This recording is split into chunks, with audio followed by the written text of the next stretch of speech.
हा? तरी हाच म्हणतात महाराज पास झाले पुढच्याच वर्गात जाईन का नाही.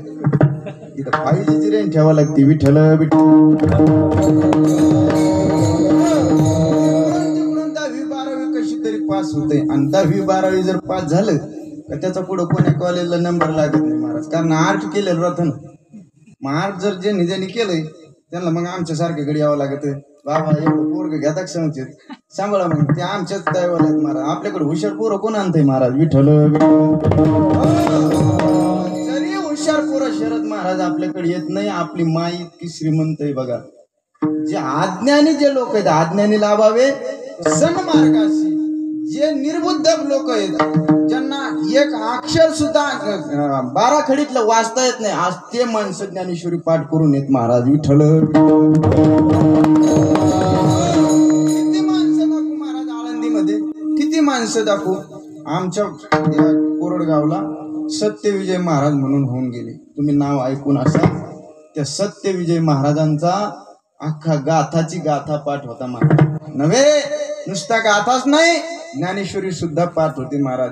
एक ओवी जर पाठ करायची असेल विष्णू महाराज तर आपल्याला 50 वेळेस 100 वेळेस एक ओवी भोगावं लागती. तरी कुठंतरी अर्धी ओवी पाठ होती. मला सांगा हे माऊलीची याच्यापेक्षा दुसरी कृपा काय असली पाहिजे. विठ्ठल आमच्या मठामध्ये जर भजन सुरू झालं तर सत्यविजय महाराजांनी सांगावं की बाबा हा अभंग असा नाही, हा शब्द असा नाही की हा शब्द तसा आहे.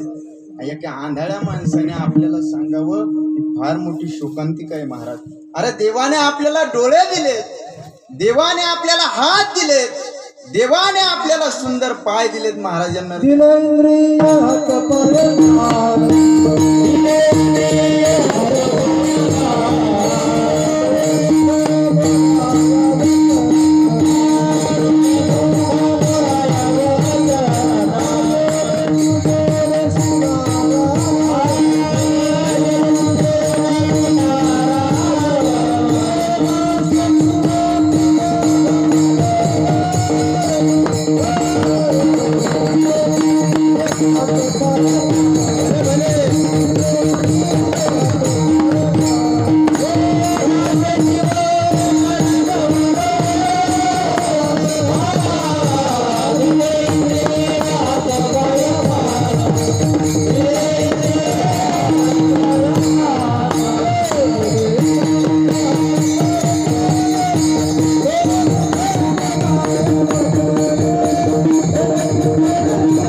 नरदेह देवाचं नामचिंतन करण्याकरता दिला. बऱ्याचशा लोकांना नरदेहाची किंमत कळत नाही. शरद महाराज कोटी रुपयाचा देह देवाने फुकट दिला.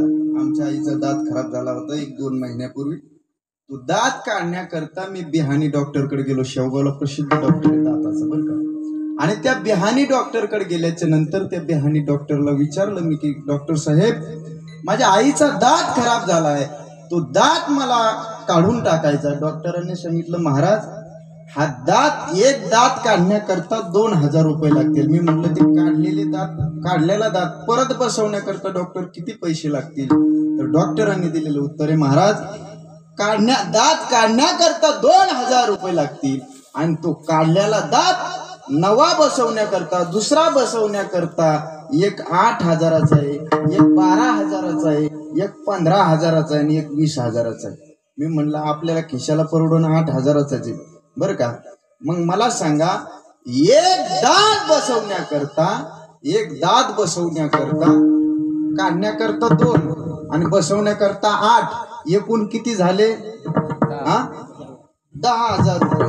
मग मला सांगा देवाने आपल्याला 64 दिले. तुम्ही म्हणता बाबा तुमच्या गोळ्या संपल्या का. नाही तर कांचनवाडी जवळ आहे तिथं नेऊन आणतो तुम्हाला. आपल्याला देवाने 64 दात दिलेत महाराज बर का. 64 दात असे दिलेत की पहिले आपण ज्या वेळेस लहान होतो त्यावेळेस आपल्याला जे दात आले होते ते दात कशाचे होते? हा, दुधाचे दात. आणि ते पडल्याच्या नंतर परत आपल्या देवाने दात चांगले दिले का नाही? हा, मग मला सांगा 64 दात बाजूलाच ठेवा शरद महाराज, 32 दाताचा हिशोब करा, किती होता तो? 10,000. हिशोबाला पक्के येत राहू तुम्ही. चालतं का असं माहिती दुकाने? विठ्ठल विठ्ठल. आता आमच्या शेवगाव तालुक्यात शेअर मार्केट मुळे लोक हिशोबाला लय पक्के झाले. तुमच्या इकडे भेड आहे काय ते? आहे का? बरं बरं, त्यांनी जवळजवळ लोक येडेच केले. कोणी बाबा आम काम गेला पळून जाऊन दे ना, आमचं चालू आहे ना. तुमचं बरं चालू आहे बा आयला, तुम्ही तर साऱ्या दुनियेचे लबाड, पण तुमचं चालू आहे. आणि आम्ही लोकांच्या बांधाला जाऊन जाऊन आमचं सारं गेलंय बाबा, काय नाही राहिलंय. आता वर्षाची थोडीचं धोरण पाहावं लागेल. बरेचसे लोक मातीत गेले महाराज बर का. पण त्या आकलीचा खेळ आहे तो. विठ्ठल विठ्ठल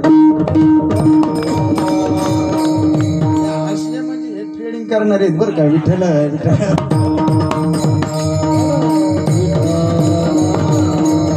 तसं काय नाही, मी सुद्धा तुमच्या ते मी सुद्धा 60,000 रुपये घातलेले आहेत. विठ्ठल